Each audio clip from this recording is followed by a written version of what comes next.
Oke, Assalamualaikum warahmatullahi wabarakatuh.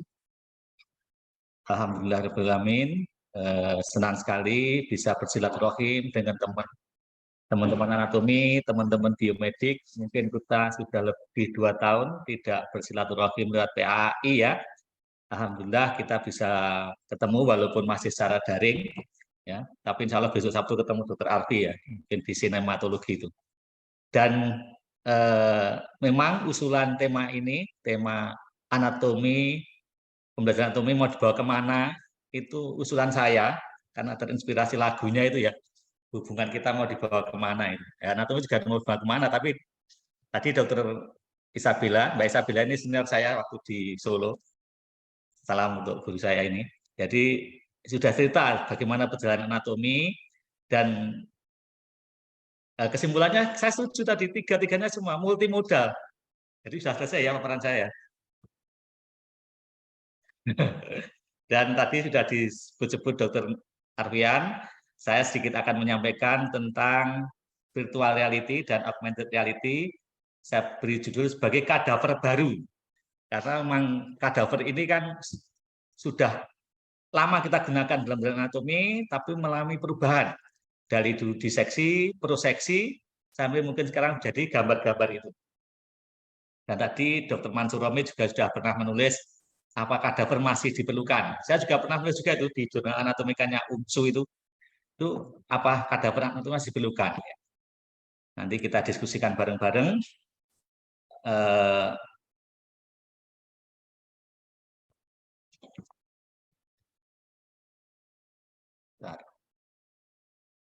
Ini saya biar nggak jadi co-host gimana ya? Ini apa sering muncul di layar saya enggak? Ya udah. Oke.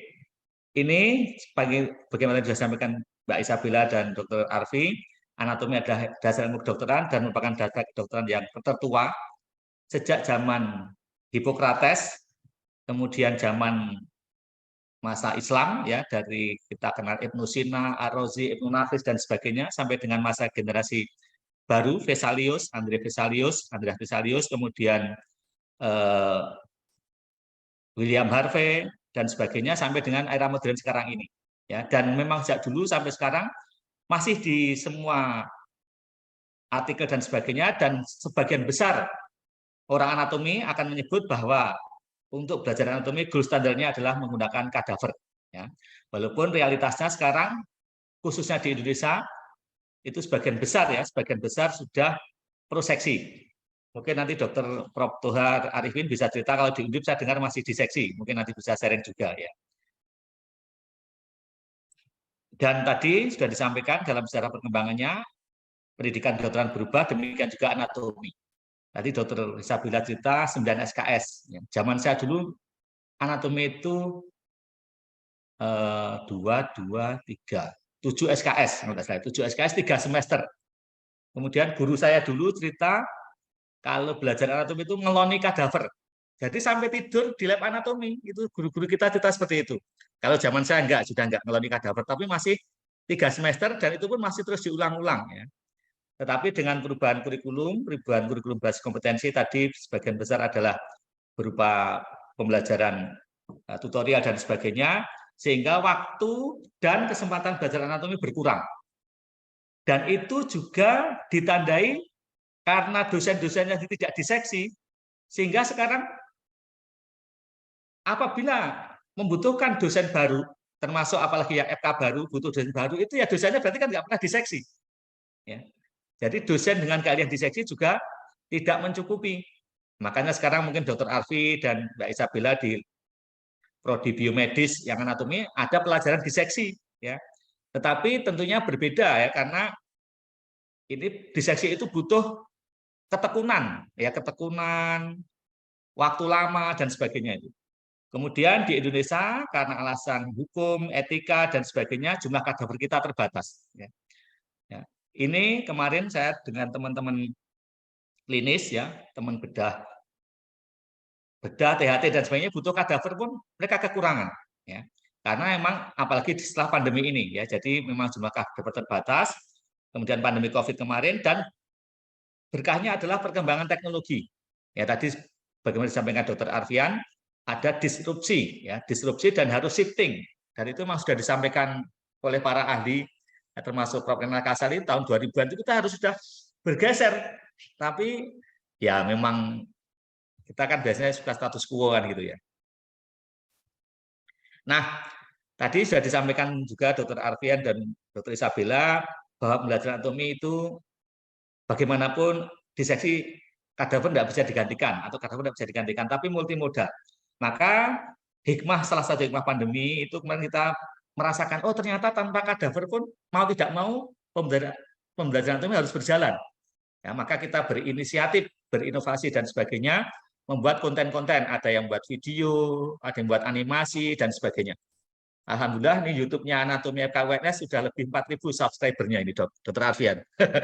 Mungkin nanti bisa, isinya sudah lengkap semua sistem dan mungkin nanti akan kita kembangkan lagi agar bisa tadi anatomi untuk milenial ya. Karena memang betul sampai ke Dr. Arfian tadi, kita ideal pakai nominal atomika, pakai gini pas pelajaran, loh mereka itu bahasanya bahasa kita berbeda. Nah, kita harus menyampaikan dengan bahasa kaumnya ya. Mungkin tadi dengan trennya sekarang komik atau apa itu disampaikan, tapi tetap intinya ada seperti ini, tapi penyampaiannya harus dikemas sesuai dengan bahasa kaumnya. Kalau sekarang bahasa milenial itu. Kemudian alhamdulillah kita juga sudah di Indonesia sudah masuk ya beberapa vaksinasi, di UNS sudah punya. Kemudian yang tidak lupa adalah anatomi permukaan, anatomi in vivo, living anatomy. Dan mestinya tanggung jawab pembelajaran anatomi itu bukan hanya dosen anatomi, karena nanti anatomi itu dipakai justru ketika pada pasien, ketika di pendidikan ya pas skin lab misalnya, pas lab memasang infus, pemeriksaan apa kan harus tahu anatominya. Nah itu ya jangan menyalahkan, maaf ya, karena sering anatomi itu dikomplain.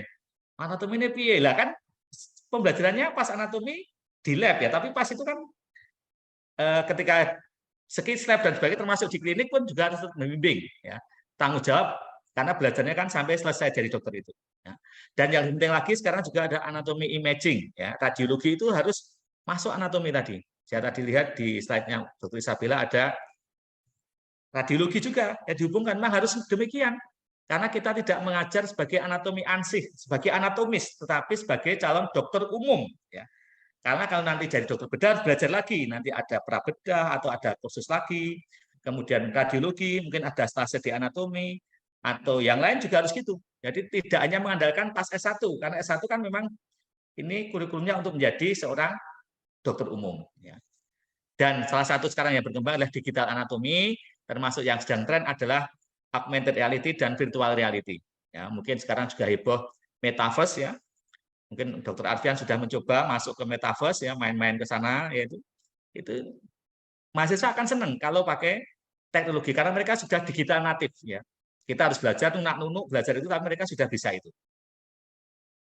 Nah, ini apa itu virtual reality adalah sebuah teknologi yang memungkinkan pengguna masuk ke dalam dunia virtual, ya dunia virtual yang disimulasikan komputer dan menggunakan alat tertentu. Ya, ini contohnya adalah menggunakan alat VR dari berbagai merek. Kalau yang kita punya adalah Oculus, baik Oculus Rift maupun Oculus Quest 2.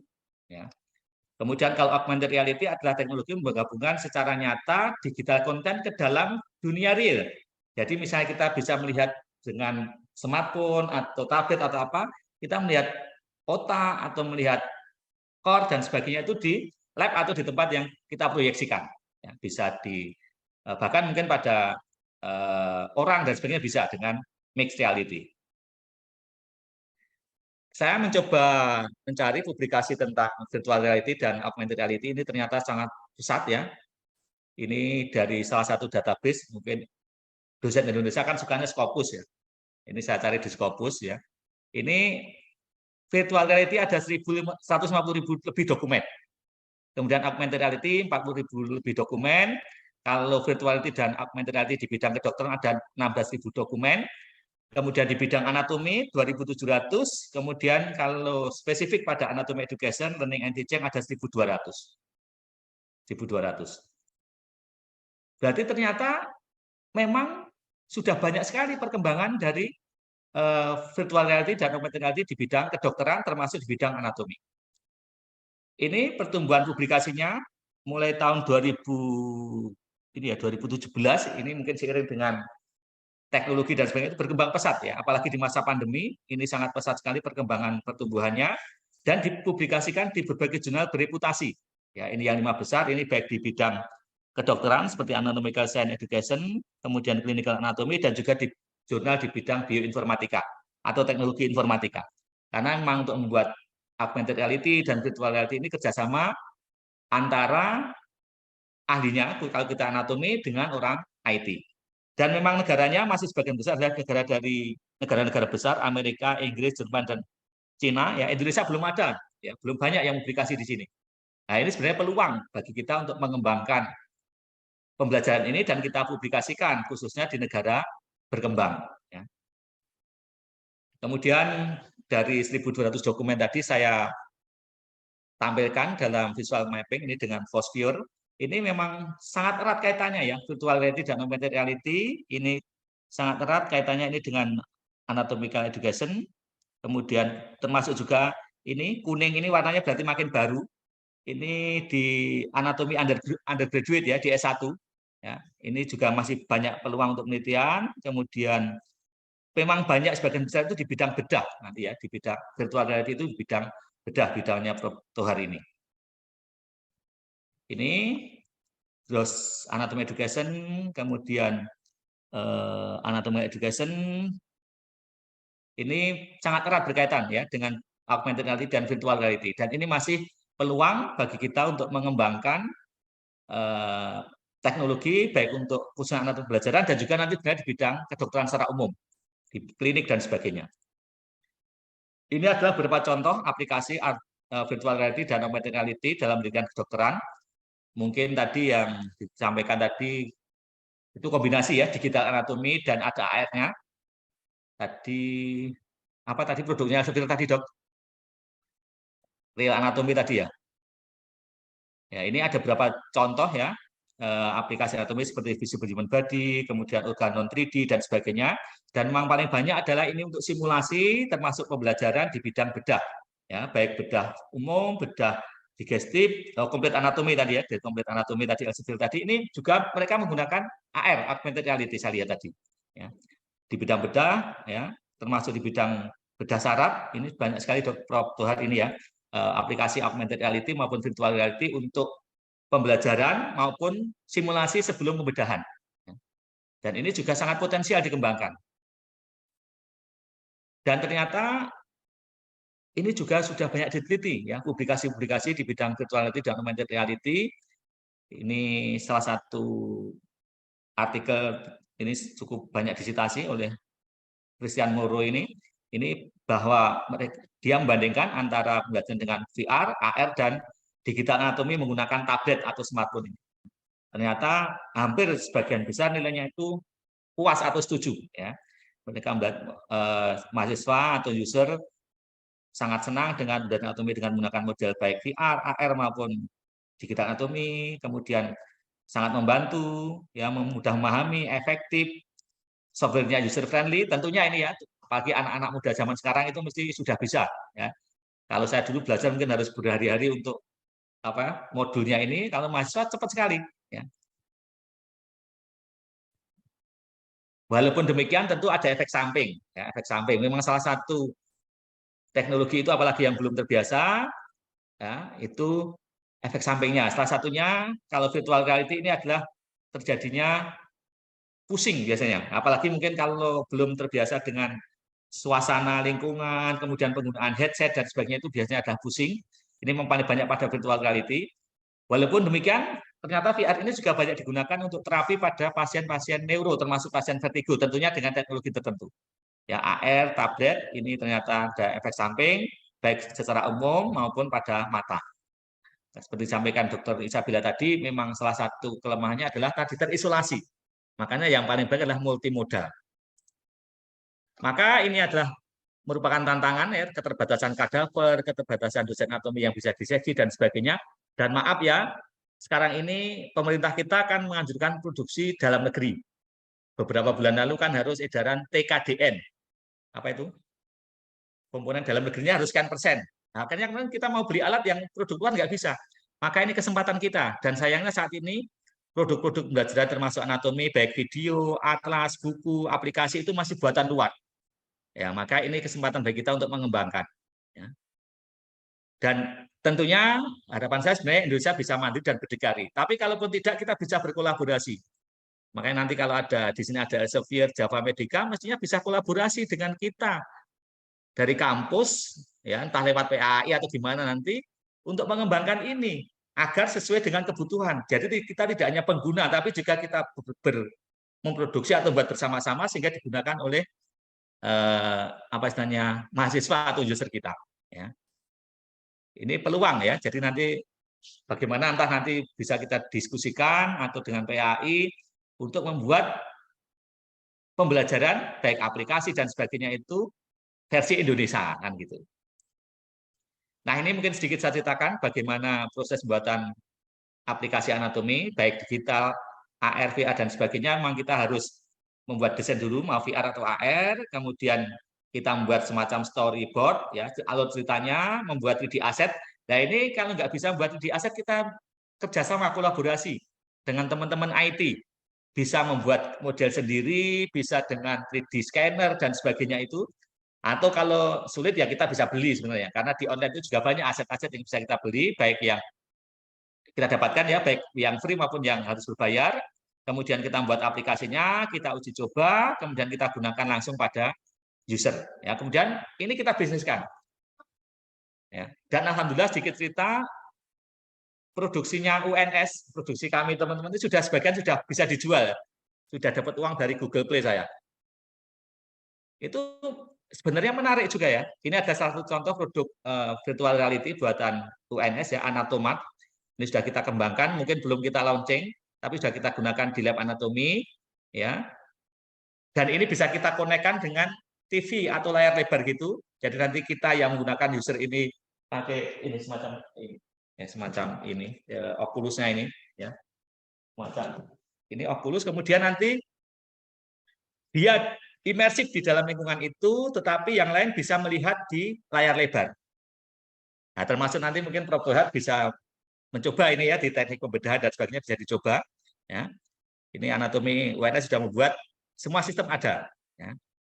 Kemudian untuk yang augmented reality kita mengembangkan sudah ada beberapa sistem dan sudah kita jual di Google Play. Ternyata belum kita promosikan sudah ada yang beli, walaupun harganya masih murah latihan kemarin itu. Ya.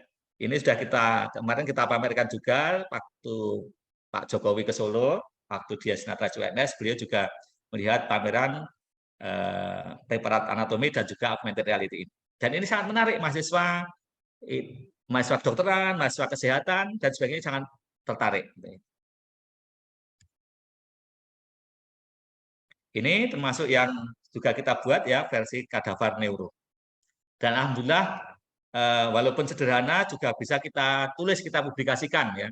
Jadi tadi Dr. Arfian kan anatomi makro anatomi itu kan publikasi sulit variasi ya bisa sih, tapi ternyata ini bisa ya baik dalam bentuk artikel review, literatur review ataupun penelitian kita yang sederhana tadi seperti penelitian Dr. Isabella tadi perbandingan berbagai modalitas itu kita juga aplikasi kita gunakan pada mahasiswa, kita teliti bisa kita publikasikan ya, ada beberapa di ya jurnal nasional maupun internasional. 1 menit lagi Mas Nanang. Oke, pas Prof. Jadi demikian yang bisa saya sampaikan tentang sedikit sharing tentang penggunaan aplikasi augmented reality dan virtuality dalam pembelajaran anatomi. Dan saya setuju dengan Dr. Isabella, dengan Dr. Nur Afrian. Saya kira juga kita semua setuju bahwa sebaik-baiknya ya terbaik adalah dengan multimodalitas. Kita masih sepakat sampai saat ini, ya, kadaver masih gold standar. Tetapi berbagai modalitas tadi, kadaver, plastinasi, video, digital anatomi, VR, AR, termasuk kita juga sedang mengembangkan 3D printing itu, ya manekin atau apapun itu bisa kita gunakan untuk belajar. Dan sedikit cerita, saya sekarang di lab anatomi itu sekarang saya buka 24 jam. Jadi kan praktikumnya mahasiswa hanya berapa kali tadi, ya berapa jam, 2 kali berapa itu, enggak sampai tambah. Dokter Isabella masih banyak 50, kita enggak ada 50 jam dok.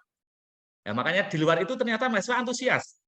Jadi di luar praktikum mahasiswa antusias, nanti dengan asisten mereka masuk belajar, terserah mau sore mau malam silahkan. Ya kita buka 24 jam.